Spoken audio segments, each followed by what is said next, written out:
Hola y bienvenidos a esta sesión más de tu canal Enfermeguía. Mi nombre es François Méndez Rodríguez, soy licenciado en enfermería y maestro en enfermería. Y el día de hoy tenemos un tema que en lo personal me gusta mucho, cuidados del paciente durante el traslado terrestre, ya que también soy técnico en urgencias médicas, nivel básico por la Cruz Roja Mexicana en el estado de Tlaxcala. Entonces, es para mí muy grato poder presentar temas como este. Vamos a tratar algunas condiciones, algo que debemos de preocuparnos sobre el paciente cuando lo empezamos a trasladar de forma terrestre. Y se trata precisamente, como lo dice nuestro título, de utilizar todos los medios posibles para la atención de nuestro paciente. Debemos de entender que para el traslado de nuestro paciente van a existir dos momentos. El momento que determina una urgencia y el traslado programado. ¿Sí? La urgencia será aquella notificación en donde tenemos que ir al lugar del incidente, a la zona en la que el paciente se encuentra y entonces ahí va a empezar la atención inicial del paciente y la atención durante el traslado y la vigilancia que tenemos que realizar durante el traslado. Entonces, el paciente va a poder tener varias características y orígenes de la condición. Condiciones traumáticas, situaciones ginecobstetras y condiciones clínicas que el paciente va a determinar para poder ser trasladado. Y los traslados programados de nuestros pacientes, aquellos traslados que dependen de que sean programados a través de una institución y que, bueno, se nos solicite poder hacer el traslado. ¿Qué condiciones tenemos que vigilar de nuestros pacientes? Ya no podemos atender la condición primaria porque la lesión primaria, ya sea bajo una condición médica o una condición traumatológica, fue aquello que originó la situación por la cual nosotros nos encontramos con el paciente. Lo que debemos de ayudar a rescatar o evitar son las lesiones secundarias, las condiciones que se agravan por la situación inicial, es decir, un aumento en la presión intracraneal del paciente, una disminución de la presión arterial también de nuestro paciente por una hemorragia o por la condición que lo haya llevado a un estado de choque, la falta de condiciones ventilatorias adecuadas para el paciente, el aumento del dolor por las lesiones que tiene. Esas son las condiciones que nosotros debemos de poder lograr mantener y cuidar. Vamos a ver algunos tópicos relacionados al traslado. El monitorizar al paciente es una necesidad de la atención prehospitalaria y una monitorización hemodinámica quizás no invasiva es una característica, identificar el buen llenado capilar del paciente, la presión arterial, sacar presiones arteriales medias, la condición neurológica del paciente. Es decir, la monitorización continua del paciente va a darnos buenas perspectivas. En el caso, por ejemplo, de un paciente que es trasladado o que está bajo un traslado programado, la monitorización hemodinámica es crucial para el paciente, la identificación de los signos vitales y la reevaluación continua de ellos. Por ejemplo, si el paciente requiere o se traslada también con un vasopresor, bueno, del vasopresor, ¿cuáles son, qué tipo de vasopresor se está utilizando, a qué dosis se está utilizando y si durante el traslado de este paciente requiere al menos, o bueno, antes del traslado requiere de 2 vasopresores, bueno, determina que la condición hemodinámica del paciente es inestable. Daremos un ejemplo rápido de cómo calcular uno de los vasopresores. Por ejemplo, estaríamos hablando de norepinefrina, uno de los vasopresores en mayor uso que vamos a tener. Vamos a utilizar dos fórmulas para el manejo del vasopresor. Uno que nos va a sacar la concentración y la segunda fórmula que nos va a sacar la velocidad de infusión. En este caso, para la norepinefrina, la preparación de la norepinefrina van a ser 3 frascos ámpula que nos darán 12 miligramos, ya que cada uno de ellos, o bueno, que la suma de estas 3 ámpulas nos dará los 12 miligramos en 250 mililitros de solución glucosada al 5%. ¿Qué tenemos? Una mujer de 55 años con un peso de 60 kilogramos y que está indicada una dosis de 0.1 microgramos por kilogramo minuto. Ahora, para sacar el paso número 1, la concentración, nuestra fórmula dice que son microgramos entre los mililitros entre 60. Entonces, aquí tenemos 12 miligramos. Necesitamos pasar estos 12 miligramos a microgramos. ¿Qué vamos a hacer? Multiplicar 12 miligramos por 1000 y entonces tendríamos 12.000 microgramos. Ahora sí, al tener los microgramos podemos meterlos a la fórmula. 12,000 entre 250 entre 60 nos daría 0.8, que es la concentración. Ahora, la dosis o la velocidad de infusión dependerá de la dosis. Nuestra fórmula para la velocidad de la infusión será la dosis por el peso entre la concentración que hemos obtenido previamente. Entonces será 0.1 microgramos por kilogramo minuto por 60 kilogramos, que es el peso de nuestra paciente, entre 0.8. Esto nos dará una velocidad de infusión de 7.5 mililitros hora. Entonces, conocer la farmacología con la cual tiene nuestro paciente y el uso de los vasopresores en caso de que el paciente esté hemodinámicamente inestable es importante para el traslado del paciente. Aquí, idealmente, tendría que ser trasladado con una bomba de infusión por las dosis tan pequeñas que tenemos que ir calculando y la velocidad con la cual deberíamos de ir transportando a nuestro paciente. También el manejo de la vía aérea de nuestro paciente durante el traslado es muy importante bajo la necesidad propiamente de nuestro paciente. ¿Cuáles son las características que van a condicionar el traslado de nuestro paciente y la característica para poder mantener una vía aérea permeable y un buen volumen corriente para nuestro paciente? Aquí debemos de apoyarnos de todas las herramientas que tengamos a disposición. Podemos utilizar un VVM, podemos utilizar un ventilador con muchos más valores que podemos modificar o ventiladores que solamente van a requerir de la presión del oxígeno y que tenemos pocos valores que podemos identificar o que, bueno, que podemos manipular del paciente. Entonces, cualquiera sea de los métodos, debemos de familiarizarnos con ellos y entonces poder utilizar en cada uno de ellos dependiendo de la característica de nuestra unidad y obviamente de la característica de cada uno de nuestros pacientes. Entonces, vamos a utilizar todos los medios posibles para el mejoramiento de nuestro paciente y evitar las lesiones secundarias que en él se puedan presentar. El manejo del dolor es algo que no está tan marcado en la atención, sobre todo de las urgencias, pero sí en las condiciones del traslado programado. Hay que ir modificando esto, inicialmente entrando en la condición de nuestro paciente. Aquí veremos dos características, la condición de la sedación y de la analgesia para nuestro paciente. Nuestro paciente, el traslado debería de ser con un paciente, o en el mejor de los casos, el paciente debería estar confortable, calmo y cooperador.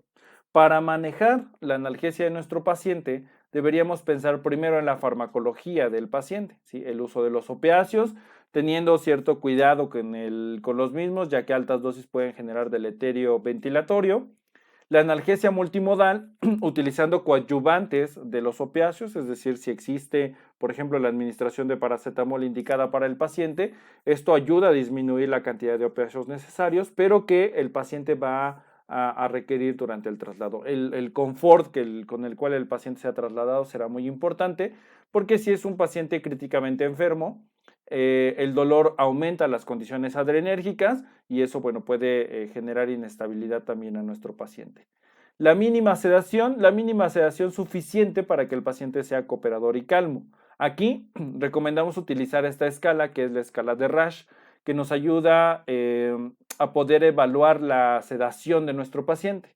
¿En qué valores deberíamos de tenerlo? Valor objetivo, +1, en donde el paciente podría estar ansioso, sin embargo sigue siendo cooperador, hasta -2, en donde el paciente tiene una sedación ligera, donde el paciente es capaz de despertar, de observarnos y de mantener la visión hacia nosotros.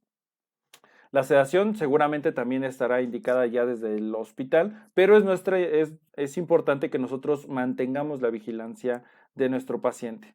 Y existe mucha información sobre lo mismo, la atención del paciente a través de condiciones que no son solamente farmacológicas, la movilización precoz del paciente, el motivar el sueño del paciente, la modulación ambiental, es decir, también que la cabina, en nuestro caso, sea un lugar adecuado para el traslado de nuestro paciente. Necesariamente debe de mantener iluminación adecuada para poder hacer el monitoreo de nuestro paciente. Sin embargo, en algunas unidades nos permite poder disminuir ligeramente la luz y mantener un ambiente mucho más calmo y cómodo para el paciente.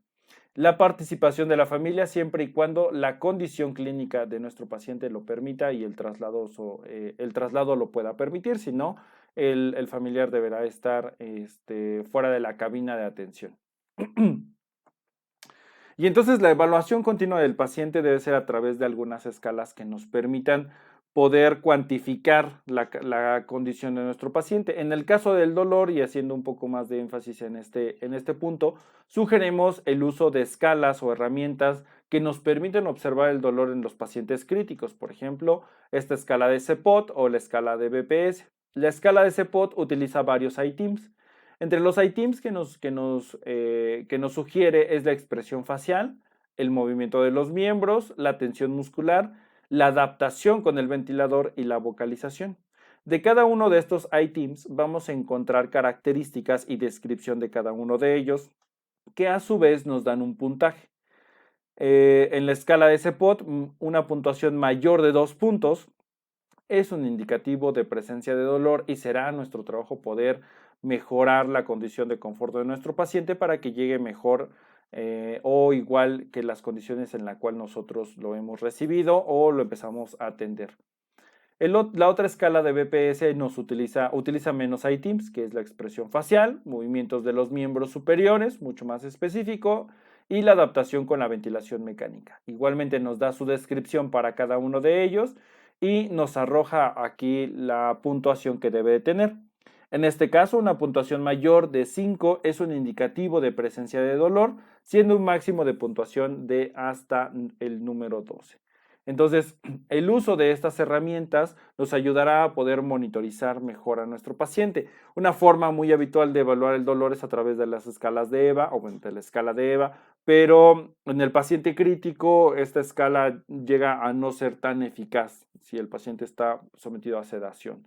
Entonces, ¿cada cuánto deberíamos estar aplicando esta escala? La deberíamos aplicar cada 4 a 6 horas durante el traslado, dependiendo si son traslados bastante extensos o después de haber realizado algún tipo de intervención. En el caso de nuestro paciente, durante el traslado terrestre, el movimiento va a provocar vibración en el chasis de nuestro vehículo o de la ambulancia. Esto a su vez va a generar respuestas fisiológicas al paciente porque el paciente va a tener dolor y el dolor va a poder aumentar la presión arterial, la frecuencia cardíaca, las condiciones respiratorias y eso va a generar alteración en nuestro paciente. El aumento de la frecuencia cardíaca, de la presión arterial, aumenta las demandas energéticas y las demandas metabólicas, aumenta el consumo de oxígeno del paciente y si el paciente va con suministro de oxígeno o por algún dispositivo, esto dejará de ser suficiente para las demandas que en ese momento tiene el paciente por el dolor. Entonces, que recomendamos un manejo suave. La ruta debe ser planeada también para iniciar el traslado de nuestro paciente. Y tenemos aquí un dato importante, que la minimización del dolor ahora es considerada un estándar de calidad en la atención. Aquí encontramos publicaciones que nos hablan sobre el manejo del dolor y sobre las condiciones que el paciente puede presentar bajo estas características. Otras consideraciones que debemos de tener es que el paciente que se traslada, el paciente críticamente enfermo que también recibe un traslado, el proceso de la intubación del paciente puede generar o genera la abolición de sistemas protectores que pueden generar microaspiración, por ejemplo la tos y la deglución, ayudan a mantener una vía aérea permeable, pero el proceso de la intubación elimina estos elementos protectores para la vía aérea. Antes del traslado del paciente y de hecho antes de la movilización en cualquier momento del paciente, deberíamos poder permitirnos hacer una limpieza de la cavidad oral. Esto ayuda a reducir la cantidad de microorganismos que se van a generar en las microaspiraciones y permite que el paciente no sea o tenga una menor cantidad de presencia de infecciones relacionadas a la ventilación mecánica. ¿Cómo tendríamos que hacerlo? Mecánicamente deberíamos de limpiar la cavidad oral, quitarlo con una gasa solamente con agua y evitar el uso de algunos antisépticos, por ejemplo, la clorexidina, que va a resecar la cavidad oral por las cantidades de alcohol que puede llegar a tener, evita la salivación del paciente y eso hace una mejor área de colonización de bacterias. Ahora, si bien al personal prehospitalario no le toca observar que el paciente pueda tener estas condiciones, sí es nuestro trabajo como personal de la salud evitar todas las complicaciones que estén en nuestras manos para el paciente. Entonces, antes de trasladar al paciente, una vez llegando al hospital y el paciente está intubado, deberíamos solicitar que esta higiene se pueda realizar al paciente para ser trasladado y entonces minimicemos estas condiciones para el hospital receptor o si el paciente va a un estudio y necesita regresar también nuevamente a este centro hospitalario. Debemos de mantener la higiene de manos del personal, el uso de guantes, cubrebocas y todas las medidas de bioseguridad que sean necesarias dependiendo de cada uno de los casos, pero el lavado de manos y la higiene de manos sigue siendo vital para el personal de salud y evitar las enfermedades cruzadas nosocomiales o en este caso durante el traslado para nuestro paciente. Esto está ampliamente recomendado y lo vamos a encontrar en muchos manuales como una recomendación para el personal de la salud. El personal prehospitalario no puede ser ajeno de estas condiciones. Para tener al paciente calmo durante el traslado, podemos trasladar al paciente con la cabecera inclinada entre 30 y 45 grados y para el paciente neonato entre 10 y 15 grados. También la inclinación ayuda a generar menos microaspiraciones para el paciente, menor cantidad de secreciones, lo cual es mejor ya que el paciente durante el traslado puede tener dificultad para respirar y que requiere también de intervenciones nuestras durante el mismo. Así, también antes del traslado del paciente debemos de evaluar el neumotaponamiento del paciente y esto lo vamos a encontrar en muchas guías, por ejemplo esta guía de la Secretaría de Salud para la implementación de los paquetes de acciones para prevenir y vigilar las infecciones asociadas a la atención de salud. Debemos nosotros de poder mantener una vía aérea estable, tanto para el traslado del paciente como para evitar lesiones que tenga nuestro paciente. Por ejemplo, en neumotaponamiento, fue cargado con 10 observamos aquí, de aire. ya ha sido cargado el neumotaponamiento de nuestro paciente y vamos a ver cuánta presión nos va a marcar en este video que tenemos también en este canal. 140 milímetros de mercurio es el rango de presión que tiene nuestro paciente con 10 centímetros de aire. La presión del neumotaponamiento. ¿Qué nos recomiendan? Entre 20 y 30 centímetros de agua o entre 18 y 22 milímetros de mercurio. Tiene 140, vamos a generar isquemia en la zona de la tráquea. ¿Qué hacemos aquí? Vamos a abrir nuestra entonces llave a y vamos a disminuir ir bajando la presión hasta de alcanzar nuestro el valor objetivo neumotaponamiento y que nuestro paciente sea hasta trasladado llegar al en las valor mejores objetivo. condiciones. Una vez que llegamos al valor posibles, objetivo, ¿sale? Y quitamos retiramos. y ahora Este video lo pueden listo. encontrar también en nuestro También canal. podemos utilizar este Les elemento recordamos que se suscriban a nuestro canal. Enfermeguía es como nos van a encontrar aquí en YouTube y tenemos algunas otras iniciativas. Nuestro paciente va a tener características de la vía aérea en la aspiración de secreciones, en las condiciones respiratorias y a través de esta imagen queremos mostrarles de este artículo de bioseguridad y manejo de la vía aérea del EMIBA, se publica en abril del 2020, de cómo se ven los aerosoles de nuestro paciente. Vean, una tos productiva puede alcanzar hasta 80 centímetros de aerosoles y una ventilación o una tos pequeña, una respiración continua del paciente puede generar unos 20 o 30 centímetros en los aerosoles. Cuando nosotros ventilamos a presión positiva a nuestro paciente, también se van a generar aerosoles. Vean aquí, el paciente está siendo ventilado a través de una bolsa válvula mascarilla y está generando aerosoles cercanos entre los 18 y los 22 centímetros de distancia. Quiere decir que las zonas de mayor contaminación, pues bueno, serán nuestras manos y mantendremos nuestra vía aérea también alejada, al menos esta distancia por la presencia de los aerosoles durante la ventilación, si es que es la condición necesaria para nuestro paciente. El aseo oral de forma mecánica será importante previo al traslado de nuestro paciente y el drenaje de secreciones también en caso de que observemos condiciones respiratorias para nuestro paciente. Si el paciente está produciendo secreciones durante el traslado, la saturación de oxígeno empieza a bajar, hay resistencia o hay asincronía con el ventilador mecánico, hay un aumento en la necesidad respiratoria del paciente, escuchamos estertores, el paciente nos va a dar muchos signos en donde hay un aumento en la cantidad de secreciones, las presiones picos también se van a disparar.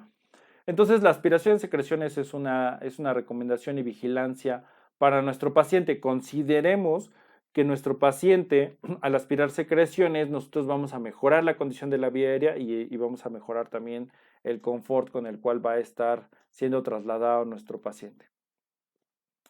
Todo esto definitivamente está también relacionado a la desinfección y al mantenimiento de nuestro equipo. La preparación para el traslado de nuestro paciente es muy importante. ¿Qué es lo que nosotros como información vamos a solicitar si es un traslado programado o si es una situación de emergencia? Esto lo podrán determinar cada una de las instituciones, pero la creación de estos protocolos sería la mejor elección.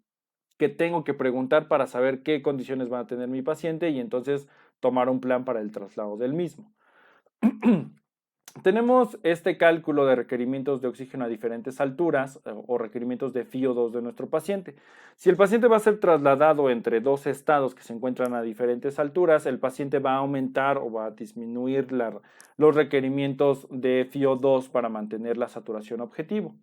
Esto dependerá de la altitud en metros que se encuentra nuestro paciente. Por ejemplo, en esta gráfica tenemos la altitud en metros y la presión barométrica que va a tener nuestro paciente. Entonces buscaremos la altitud del lugar en el que está nuestro paciente y del lugar al que va a ser trasladado, ¿no? Entonces tenemos por aquí algunos ejemplos. Aquí tenemos en esta imagen los estados y su altitud. Por ejemplo, aquí tendríamos un traslado desde Tuxtla Gutiérrez, Chiapas, que se encuentra a 536 metros y que nos daría una presión de 949, que sería trasladado hacia el estado de Tlaxcala con una altitud de 2.229 metros con una presión de 271. La fórmula indica que es la FiO2 objetivo para nuestro paciente o la que le vamos a programar, y esta FiO2 se va a programar desde el inicio del traslado para que una vez que llegue a Tlaxcala el paciente ya esté adaptado a esta FiO2 y no tenga un desequilibrio una vez entrando al estado o una vez en el ascenso. La FiO2 se debe de modificar desde el lugar en el que se inicia el traslado. ¿Qué tenemos? La FiO2 actual que tiene nuestro paciente para mantener su saturación objetivo por la presión barométrica en la que se encuentra el paciente, es decir, la presión que tendría en Tuxtla Gutiérrez y la presión barométrica en el sitio de la llegada, ¿no? Aquí tendríamos la FiO2 que tenía nuestro paciente del 50% por 949 entre 771. La FiO2 modificable en nuestro paciente sería de 61%. Es decir, el paciente sale del hospital con una FiO2 al 50% y nosotros deberíamos de programar una FiO2 al 60% para mantener las demandas de nuestro paciente una vez que vaya incrementando la altitud durante el traslado. El paciente puede ser trasladado también en posiciones prona. El paciente pronado en el transporte de estos pacientes de cuidados críticos con síndromes de distrés respiratorio agudo, la pronación durante el traslado es rentable y tiene mucho sentido durante el traslado de nuestro paciente, mantiene el cuidado de nuestro paciente y bueno, no se modifica durante el traslado. Esto mejora la condición clínica también de nuestro paciente. Y existen situaciones, por ejemplo, en donde el paciente no solamente tiene un síndrome de distrés respiratorio, sino tiene también un aumento en la presión intracraneal.